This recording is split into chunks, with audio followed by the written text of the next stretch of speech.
Next, we have Alita Ringlero. We'd like to thank Alita for coming.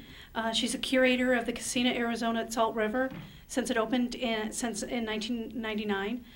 She has developed a fabulous collection of contemporary Native art and tribal art that is housed at the casino. She's been involved in different museum programs. I actually know Lita from many years ago when she worked at National Museum of Natural History with an artist in residency program encouraging artists, traditional and non-traditional, in their work.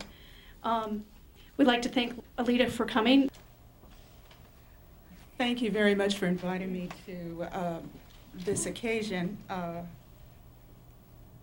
I've been asked to examine the role of tribes in the future of American Indian art, in particular, how one casino develops its collection and the impact of the exhibition of art on the public. What guides my decisions in selection and display of the casino collection and the effects on what defined and is acknowledged as Indian art is addressed. Lastly, how what is displayed in the casino impacts future audiences and art markets, as well as what is displayed in the casino effect on the artists themselves, is the subject of this paper.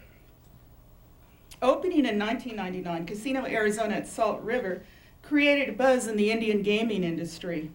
The facility is atypical from many gaming casinos, not only for its art collection, but for the architecture, design, and concept carried out in all areas of the structure. Gaming is big business, and operation of a gaming facility that offers blackjack, poker, slots, keno, a 250-seat nightclub, 5 restaurants, and 4 full-service bars is daunting. A casino is never closed, and Casino Arizona operates 24/7, 365.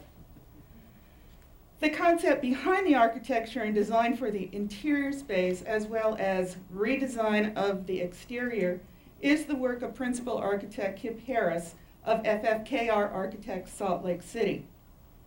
For Harris, the task of designing an elegant and home-like environment in which the public was invited to the reservation for the first time reflects the modern presence of 2 tribal groups with their roots in ancient Arizona past.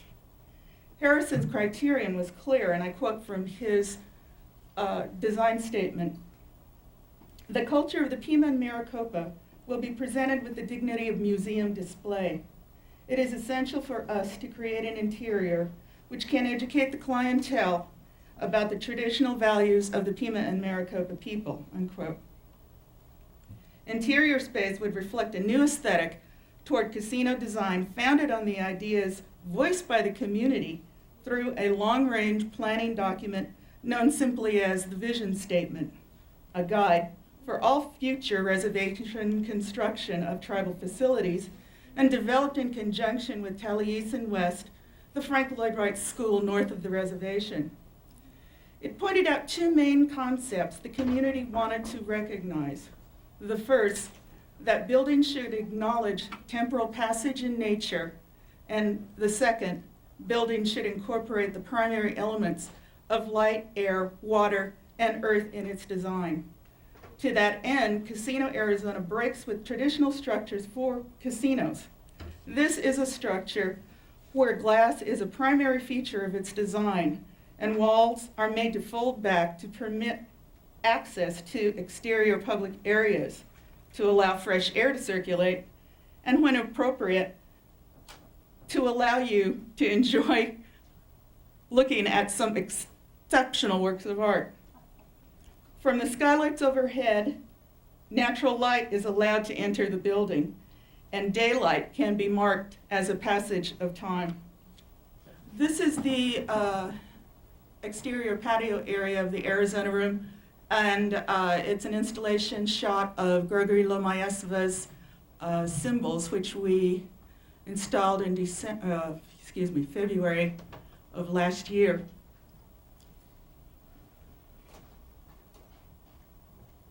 It's a floor plan of the casino itself, and if you can see the colored section, that is actually I don't know if many of you have seen topographic maps or maps that indicate that a landscape architect would use, and they will indicate elevational changes. This is the terrazzo floor of Casino, Arizona, and the color gradations that you see in there are actually color matched to soil samples that were taken from the various elevations on the reservation, as well as the concept marking the transition of land from the source for Pima, which is the Salt River, up in elevation going toward the northern boundary of our reservation. This is a night shot from that same exterior patio, where it's also one of the few areas that you can sit in a casino and you're surrounded by the sound of running water, koi ponds, and this wonderful fireplace. You can bring your own hot dogs. And this is the formal entrance to Casino, Arizona, and you can see the amount of glass that's involved in that entryway, as well as at the bottom of the slide. That is the terrazzo floor there that begins your entranceway and your transition into the reservation proper. It's a water feature, which is one of many concepts that are carried out within the interior design of this facility.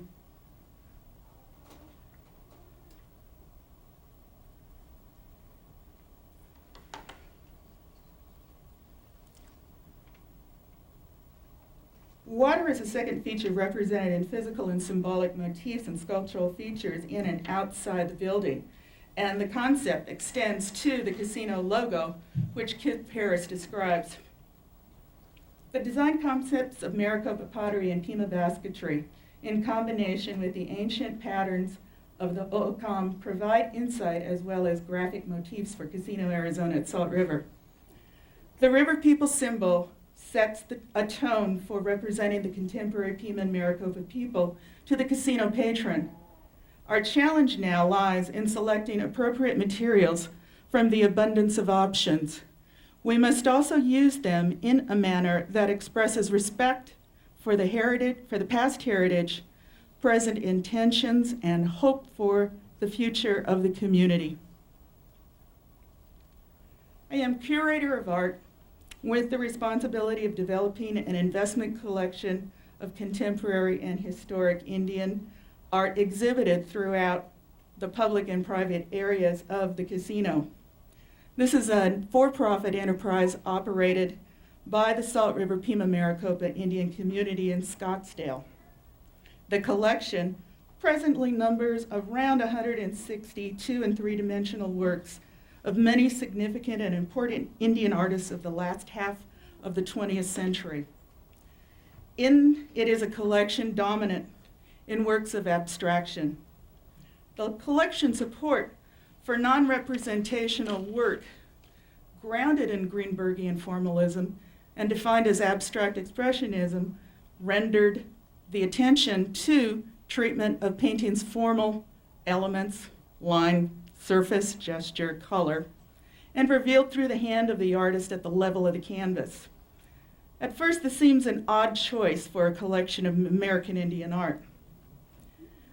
Abstract expressionism was lauded as the first true American school of painting and as a style which indigenous artists have for centuries practiced and addressed the same formal concerns for the problems inherent in their works.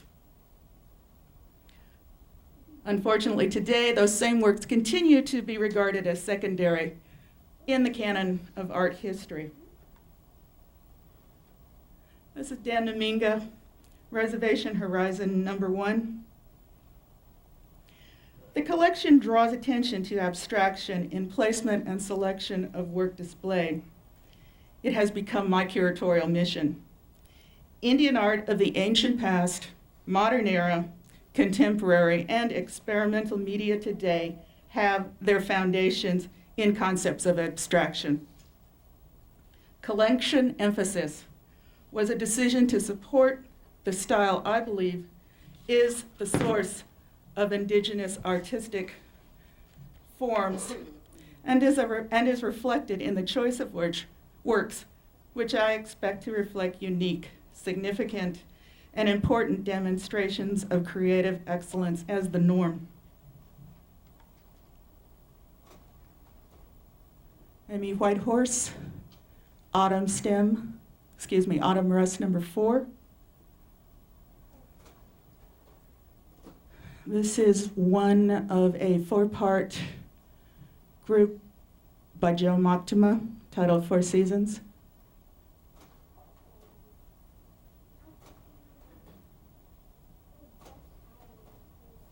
And that piece is the center featured work in the Choya Room of Casino, Arizona. It was actually commissioned for the space, and the artist, when he visited the space, literally was standing in the middle of a construction job where there was no roof and just exposed rebar, and was told that there was going to be a extremely elegant dining area where his painting was going to be placed, and that it is the only work in the room, so that when you come to the Choya Room, it's a 5-star restaurant, this is what you're greeted with, and it is one of the most stunning pieces that's, we just literally fell on the floor. I gave Joe the direction that I did not want to see his commercial style, and that I wanted him to stretch himself as a painter and literally create a work that in 25 years he was going to bring his family to this room, and that work would be as dynamic then as it is today. The contemporary character of these works is guided in part by the casino's interior, a sophisticated arrangement of space, which requires comparable art to integrate within it. Additionally, my decision recognizes the politics not to include work which are commercial or political ideological statements, nor do I choose to privilege notions of Indianness within those overarching stereotype expressions and imagery that glut the contemporary art market. From the earliest stages of development and planning, Kip Harris and his team of designers variations on a theme, number 15. And the installation as it is in the casino. These are acrylic works, 1989.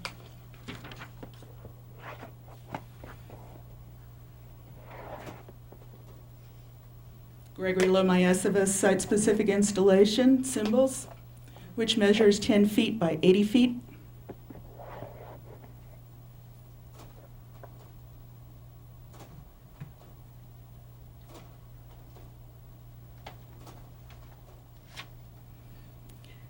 And Nora Naranjo Morse, whose work is installed throughout the casino, both her sculptural pieces as well as her prints.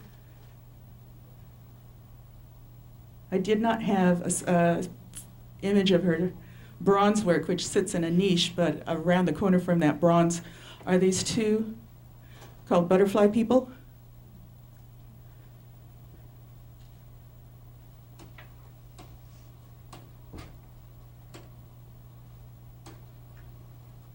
Is this focused?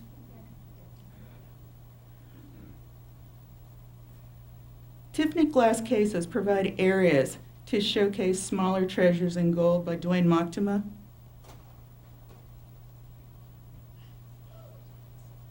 Gold, Petersite, and Tahitian black pearl. Earrings to match. Kill for the purse. This is Preston Duaney, Shifting Sands. It's ceramic work with ingots of silver. David Goswan's The Wedding Necklace. Janice Ortiz, 4 Directions. located inside the Eagle's Nest Buffet, is a site able to accommodate installation of the complete 10 monoprint suite by Linda Loma Haftawa, Year of the Dragon. Oops, excuse me. Angie Rihanna Owen, one of her shell mosaic turquoise bracelets is also in the case. This is Linda Loma Haftawa, Year of the Dragon. This also brings up another point. With the casino collection, what I have tried to do in all cases is to acquire the entire suite of works so that they're not broken up because in many cases, print work does and was meant to be seen as a complete composition. So we happen to have the space that is able to present this to the public in a way that well, if you've ever seen Barnett's, Stations of the Cross, it's that same kind of idea that you don't break up pieces. The importance of having the entire suite is another strength of the collection. The complete edition is available. Additionally, people constantly ask to buy it.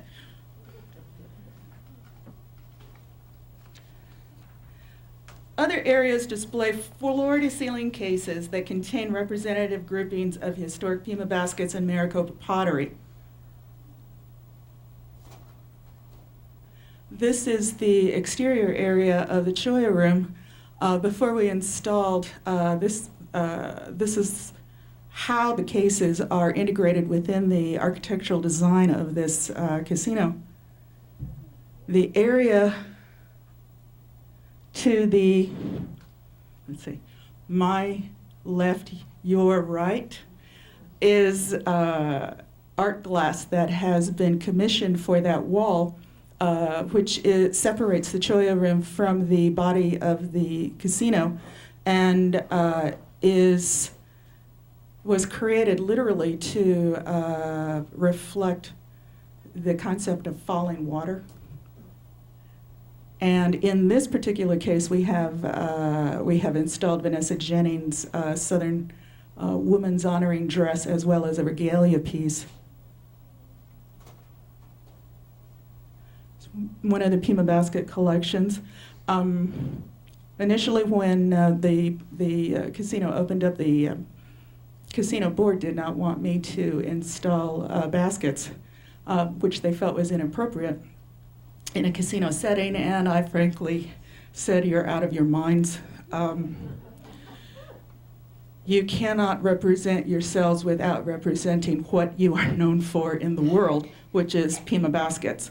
So it was basically one of those decisions where I know what I'm talking about, you don't.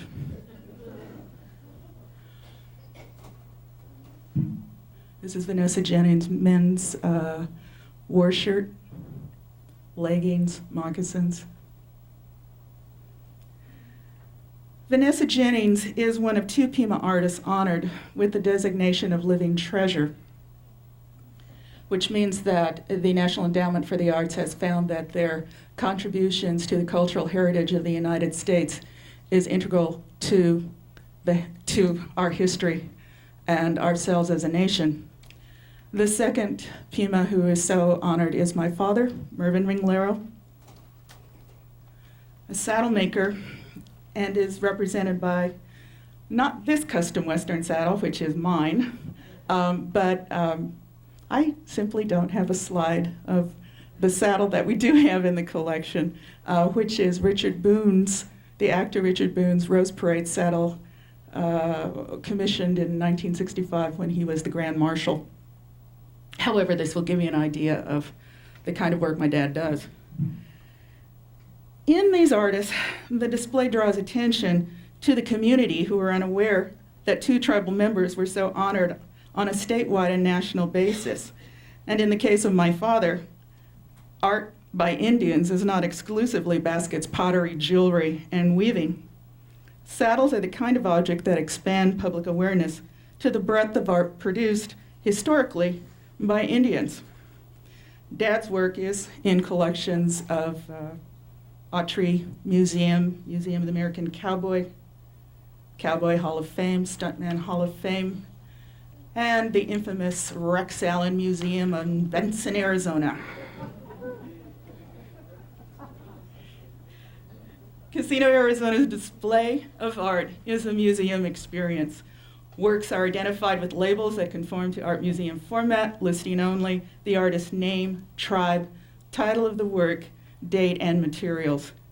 The objects are lit with museum lighting, and the maintenance and installation for the work is carried out by a staff of specialists with backgrounds in museum installation and exhibition services. Who defines Indian art and what is the role of the casino to affect Indian art is never arbitrary. Casino Arizona was designed from the direction voiced by the community, how they chose to be represented. The production of the vision statement is a long-term planning guide for all reservation development. In it, the specific ideas and elements, motifs, even preferences for materials was assembled and ultimately translated by architects for the casino in a physical structure representing the two tribes. In matters pertaining to the art, I am responsible for who and what gets exhibited and known as American Indian art. Tribes draw on their resources of their communities, and I'm it. This is not to say my taste is shared by all, but it is my direction that determines which artists are collected, whose work is exhibited, and what is or is not appropriate for the casino for exhibition. As one of a small number of indigenous art historians who has witnessed the growth of the movement since the late 60s as it gained attention and became important on the international art market, I have responsibility to bring public attention to the art that evolved in the geographic centers of Indian art production, which are not all in the Southwest. The casino holds the unique role of being a community resource, a statewide facility for public exposure to Indian art, and an alternative to the museum. In this capacity, the casino shifts the institutional authority to represent Indian culture to the reservation. And this is a subversion of the traditional role of museums as centers for information about Indian art and culture. The move to locate cultural knowledge to the community, empower the community to control and direct educational information. The casino is a site able to determine what is displayed and who is recognized as an Indian artist. In the field of cultural production, the considerable resources of gaming can affect Indian art, draw attention to the work and the kinds of Indian art created today. The resources made available through Indian gaming are formidable, and they are a force for equality and change. The casino provides an alternative site for exhibition of superlative examples of Indian art by national leaders, masters, and emerging talent. T.C. Cannon, this is not the piece that we have. We own 2 drawings of T.C. Cannon, but I did not want to leave him out, and I don't have his work on a slide. I have it on a CD.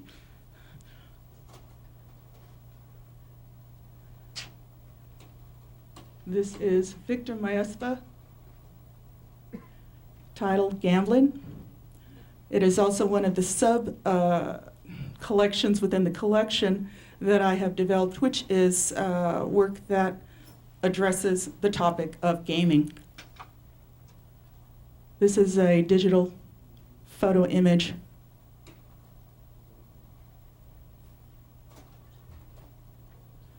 Delia Velasco, Tohono O'odham. This is one of a 4-series panel on wood, acrylic on wood, bearing Cloud Dancer.